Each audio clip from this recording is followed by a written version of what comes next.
Hey everyone, so today I'm going to show you how to get an auto clicker on your Mac.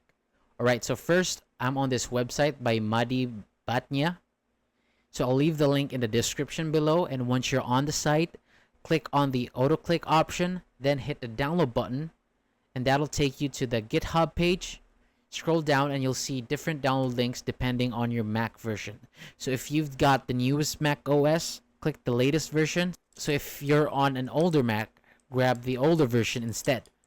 So if it doesn't work the first time, try restarting your Mac and give it another shot. Now that I've got the newest version, so I'm going to click this one. And then it'll start downloading to your Mac.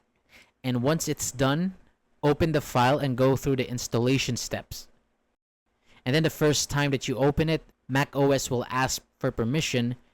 Just click allow. And once it's open, you can choose which mouse button that you want to use. I'm going to leave it on the default, so it's set to 15 clicks per second, which is pretty fast. And there's also an advanced section if you want to mess with more settings, but I'm just sticking with the basic setup. Now hit start and it'll begin clicking automatically. So to test this out, I'm going to this site called CPS test. So it shows you your click speed, time, and score.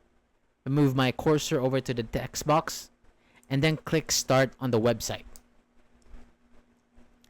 And as you can see, it's clicking a bunch of times super fast. And then to stop the auto clicker, just press the FN key on your keyboard and that'll pause it. And that's it. Super easy. Thank you so much for watching, and I'll see you on the next one.